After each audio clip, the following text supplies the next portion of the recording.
حلقتنا اليوم عن فيلم السقامات إنتاج 1977، إخراج صلاح أبو سيف وإنتاج يوسف شاهين.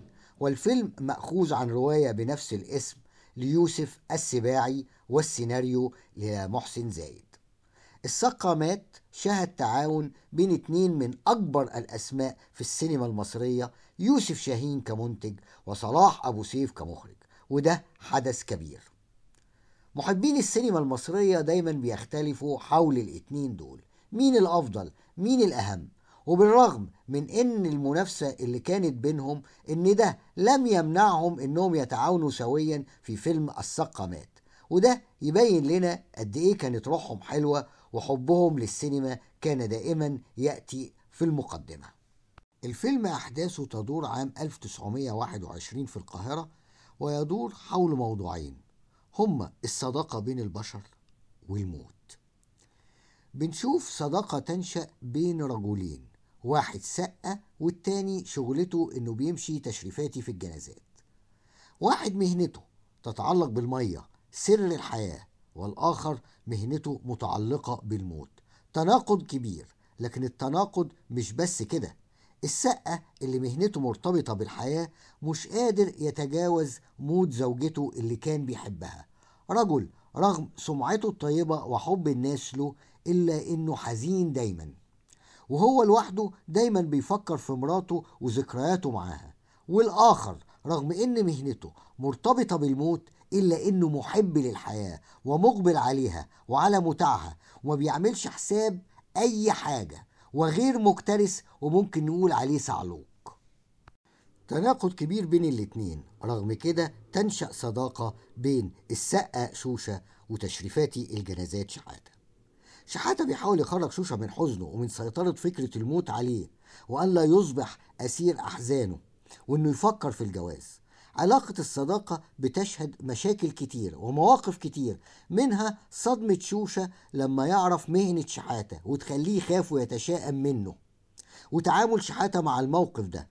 ولما شوشة بيحاول يسمع كلام شحاتة انه يجرب يتجوز ولا ينجح ويحبط ويلقي باللوم على شحاتة، لكنه بيجده مات. وهنا بيواجه شوشة صدمة الموت تاني، أول مرة لما خطف منه مراته، والمرة التانية لما يخطف منه صديقه. والمواجهة دي والصدمة دي هي اللي بتخلق التغيير في شخصية شوشة، وتحول منه لشخص بيتعامل مع الحياة بروح طيبة وغير أسير لأحزانه. فيلم رقيق جدا عن حلاوة الحياة وجمالها، رغم انه بيتعامل مع موضوع زي الموت. والبطلين رجل بيعاني من حزنه لفقد زوجته، واخر صبي حنوتي. وبنشوف في الفيلم قصة حب جميلة بين شوشة وزوجته الراحلة في مشاهد حلوة، وبنشوف قيمة الصداقة وجمالها في علاقة شوشة بشحاتة، والعلاقات الطيبة بين الجيران من خلال علاقة شوشة بجيرانه وقفتهم جنبه عند وفاة شحاتة وفي الجنازة. شخصيات شوشة وشحاتة مرسومة صح، والتطور في الأحداث والتغيير اللي بيحصل لشوشة من خلال صداقته بشحاتة والصدمة اللي بيواجهها بعد وفاة شحاتة مبني مظبوط جدا. وحوار رائع في مشاهد شوشة مع شحاتة حول الحياة والموت، وحديث شوشة مع نفسه حول الموت بعد وفاة شحاتة. محسن زايد كاتب السيناريو الكبير عمل سيناريو هايل. تكوينات كادرات صلاح أبو سيف كانت معبرة جدا وبسيطة، وهنلاقي أكتر من مستوى في الصورة، وفي استغلال عظيم للإضاءة. وفي حركة الكاميرا كان أحيانا بيبتدي المشهد بلقطة قريبة، وبعدين يرجع بالكاميرا زوم أوت يفتح لنا الكادر ونشوف الصورة أوسع. وفي أوقات أخرى كان بيستخدم الكاميرا زوم إن على وجه الممثل عند جمل معينة. بالرغم من البعض يرى إن السقامات فيلم صعب بيتكلم عن الموت، لكن صلاح أبو سيف عمل مشاهد في منتهى الرقة. مشهد ذكريات شوشة مع مراته وقصة حبهم كانت في منتهى الشاعرية ورقيقة جدا. ومشهد شوشة مع ابنه في الحمام الشعبي وهو بيكلمه عن ذكرياته مع أمه، وخروجه من الحمام وهو ماشي شايل ابنه على كتفه وبيتكلموا كان على علاقته بأمه، كانت مشاهد فيها رقة شديدة. مشهد جنازة شحاتة وشوشة واقف قصاد القبر بيواجه الموت اللي خطف مراته وصديقه، هنشوف استخدام الزوم ان في اكتر من لقطة لتكثيف احاسيس شوشة، وده بيتم ببساطة وتلقائية مع توظيف هايل للموسيقى التصويرية. المواجهة دي تدفع شوشة انه يجري بره الجنازة ويبقى في مكان واسع في المقابر. بنشوف اللقطات الواسعة اللونج شوت، واستخدام الزوم اوت وحركة الكاميرا والزوم ان مع مونولوج داخل شوشة وهو بيكلم الموت بصوت فيه درجة من الصدى مع استخدام الموسيقى التصويرية. مشهدين ورا بعض رئيسيين في الفيلم اتنفذوا بتمكن من صلاح أبو سيف اللي أخرج الفيلم ده وعنده 62 سنة، وهو أستاذ كبير مخرج مخضرم صاحب أسلوب سهل ممتنع. المونتاج لرشيدة عبد السلام، وهي عملت إيقاع كويس ومنساب، وكان شغلها هايل خاصة في المشاهد بتاعة جنازة شحاتة. العنصر اللي كان مميز جدا هو الديكور لمختار عبد الجواد، وهو مهندس ديكور وأستاذ للديكور في معهد السينما. ديكور الحارة كان رائع جدا، وكمان الديكورات الداخلية. التصوير لمحمود سابو اللي عمل حركة كاميرا كويسة قوي وإضاءة كويسة بانت في مشاهد كتير زي مشهد وفاة شحاتة. موسيقى فؤاد الظاهري كانت حلوة، وصاحبتنا في مشاهد كتيرة وتوظيفها سليم بتعبر عن المشهد من غير ما تكون عالية أو تاخد انتباهنا من المشهد.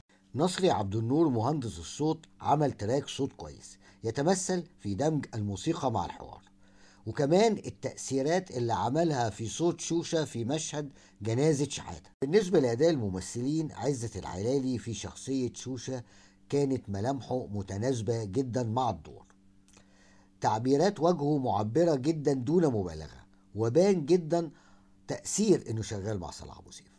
ومعانا فريد شوقي في دور شحاتة، دور مختلف عن أدواره.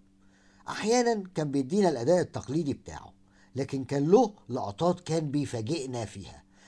مشهد حديثه عن الموت مع السقة، أو حديثه إنه لا يسدد ديونه، لكن شعر إن عليه أن يسدد الدين ده بالذات لشوشة. مشهده وهو خايف إنه ينضرب في المصمت ويقلعوه هدومه. وعندنا أداء جيد من أمينة رزق والطفل شريف صلاح الدين ومنى جبر وحسن حسين، ومش لازم ننسى محمد أبو حشيش اللي كان بيعمل دور الجزار.